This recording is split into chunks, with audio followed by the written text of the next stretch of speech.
Okay, I'm here with the Pittsburgh Modular Taiga, and there's a thing I want to talk about that was actually, as far as I know, invented by Yamaha back in, I don't know, what is it, 76 or 77.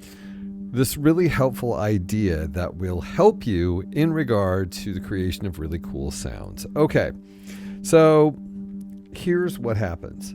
We're on the Taiga. We've got this really big fat sound that's really cool and awesome. But let's say we really want, kind of a mid-rangey. Wow.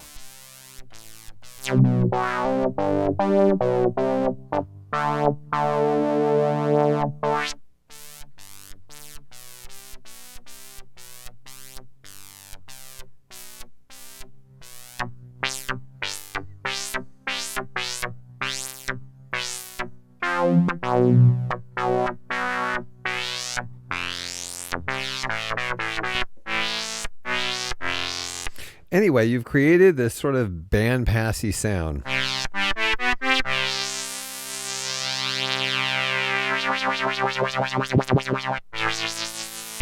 Let's give it some kind of cool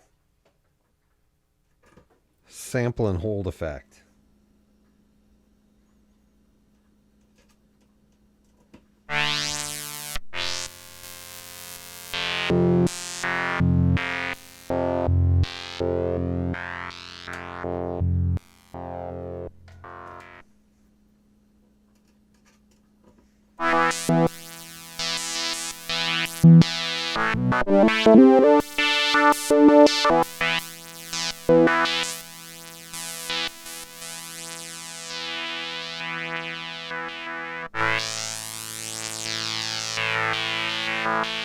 Okay, so this is the sound that you've made, and you're saying to yourself, hey, you know what? I love that, but man, it's kind of thin because I chose that bandpass sound, but I wish it had more body and it was more full.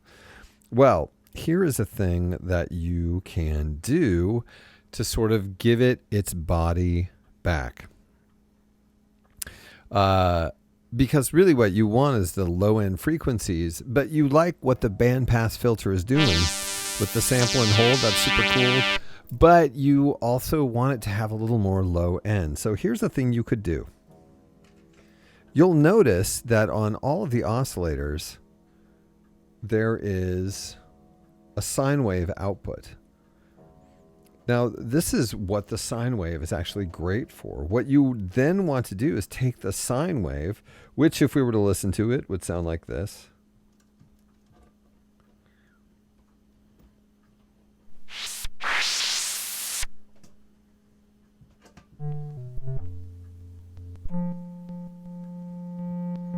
Of course, it's still subject to the filter, though, because we're putting it through the mixer, which is going into the filter. So here's what we want to do. We want to boost up this bass to make it big. So let's put it through the preamp. We'll put it back into 4.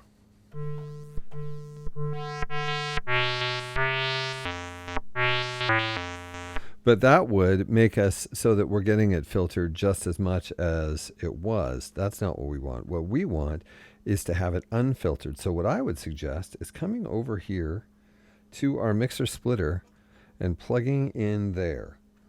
Then what we would do is take the mixer output and plug it into the other part of the mixer splitter.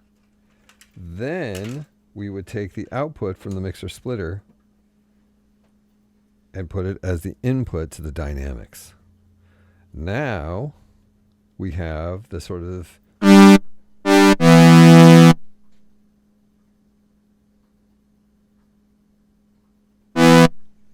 I've forgotten a step here. Whoops. We want the mixer still to go through the filter. Whoops.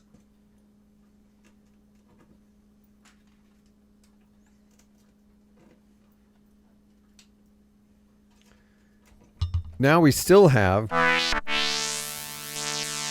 the cool band passy sound, but we can bring in the sine wave giving us a low end.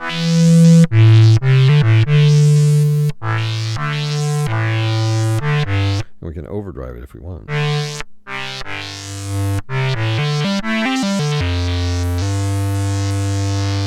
And of course, you can, take it to the degree that you want. And if you have it mixed low enough, it's sort of low in the mix and therefore just giving you a sort of bassy sound that is beneficial. Now, of course, you could also, if you wanted to, you could just have two oscillators going into the mixer and then save one of them. You could actually just bypass the whole thing and have an oscillator output that skips the filter and comes out using the same trick. But there's something about the sine wave that mixes well with the waves without saying, oh, here's an unfiltered oscillator just in the mix. And it has to do with the fact that the sine wave doesn't have harmonics on its own. Therefore, it doesn't sound like another timbre being introduced to the set of timbres that already exist. It just provides the frequency, the fundamental, to the sound that is already there. And if you were looking at a Yamaha CS-50, CS-60, or CS-80, you'd notice that post-filter, there is a sine wave you can bring back in for exactly this situation. Because when you have a 12 decibel per octave filter with the multitude of filter types that, like, for example, the Pittsburgh Taiga and also those Yamaha products had, you can create really great sounds. But a lot of times when you're mixing band passes and high passes, you're taking the bass out of there and it makes it so there really isn't it's not a full sound. It's a very narrow sound, and you like the narrow part, but you'd like it to be more full. So that's why Yamaha came up with that in the CS series. And because Pittsburgh Modular has given you sine wave outputs, you can employ it here, giving your timbres, the low end that you would like them to have, while taking advantage of the unique timbres generated by bandpass, high pass, and the combination thereof filters.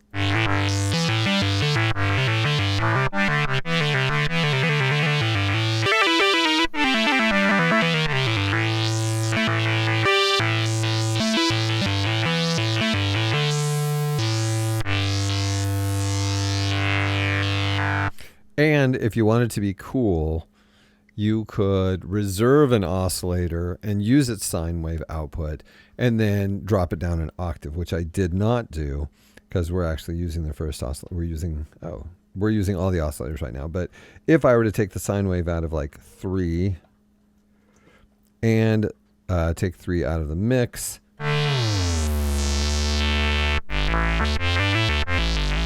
we could give it a really big bass low end.